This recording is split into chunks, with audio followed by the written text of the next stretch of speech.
நம்மளுடைய முகம் அழகா இருக்கணும் அப்படின்னா கண்கள் வந்து வசீகரமா இருக்கணும். கண்கள் வந்து வசீகரமா இருக்கணும் அப்படின்னா புருவம் வந்து நல்லா எடுப்பா, நல்லா அடர்த்தியா வந்து இருக்கணும். புருவ முடி வந்து எதனால குறையுது? அடர்த்தியாக வளர்றதுக்கு என்னென்ன வீட்ல இருந்தபடியே ஃபாலோ பண்ணலாம்? அத பத்தி தான் நம்ம இன்னைக்கு பார்க்க இருக்கிறோம். வெங்காயத்தினுடைய சாறு, சின்ன வெங்காயத்தினுடைய சாறு, அது கூட வந்து நம்ம விளக்கெண்ணெய் சேர்த்து, அதாவது ஆமணக்கு எண்ணெய் சேர்த்து மிக்ஸ் பண்ணி நல்லா வந்து புருவ முடியில வந்து ஒரு மசாஜ் மாதிரி வந்து பண்ணணும்.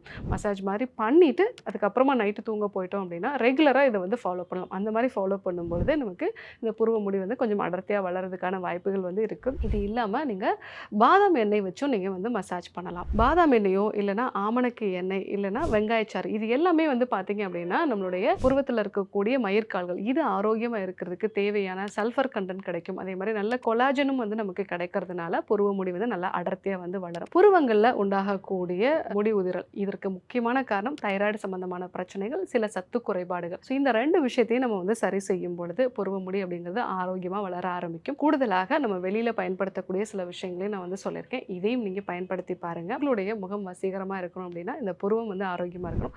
அதற்கான சில ஆரோக்கிய குறிப்புகள் தான் இன்னைக்கு நம்ம பார்த்தோம். கண்டிப்பா பயன்படுத்தி பாருங்க. இதே போன்று ஒரு நல்ல தகவலோட உங்களை சந்திக்கிறோம். நன்றி, வணக்கம். டாக்டர் ஸ்ரீவர்மா ஆயுள் தரும் ஆயுர்வேதா அறுவை சிகிச்சை இல்லா குணம் ஆயுள் கால நிவாரணம்.